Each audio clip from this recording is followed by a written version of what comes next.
So if narrative is your shared story with the girl, it's very, very important that you use the right pronoun.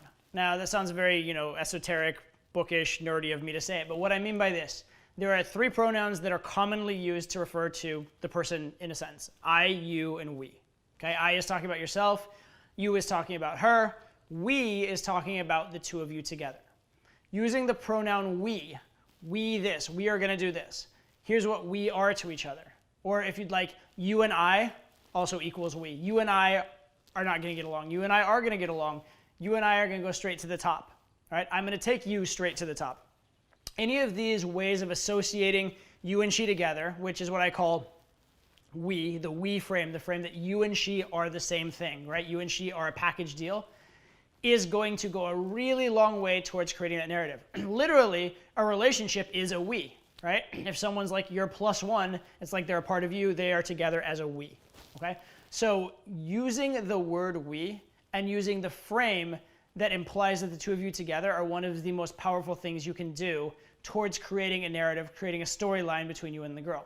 And you want to start doing this very early on in the interaction if you possibly can. Now, the reason why people don't say we a lot is because it is a little more risky.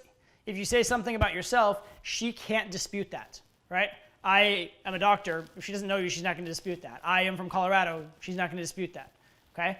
If you say something about her, that's a little more invasive to her frame, a little more invasive to her view of the world because you're talking about her. She might dispute that, but usually she won't, unless it's something really like extreme, right? But as soon as you say we, there's this question of, is there a we, right? So if you go right up and like open with, hey, what are we going to do together tonight? She might be like, I don't know, you're going to fuck off and I'm going to get a restraining order, right? It might be a little too strong right at the very start.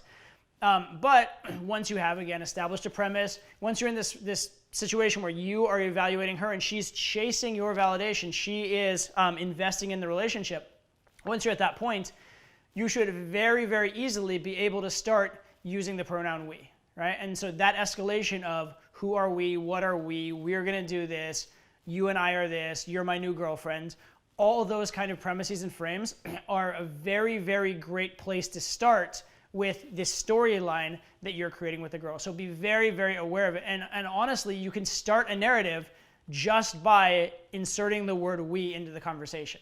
Right? And so don't be afraid of this word. Don't be scared of saying the word we. If you are worried about it, if you're worried, oh, she might not believe we have a relationship yet or whatever, you can always, it's the same as any other kind of escalation, you can always use it in the negative. So instead of starting with we're going to be great lovers and have an amazing history together, that's a little strong. Instead, we're not going to get along, or we're just going to fight all the time.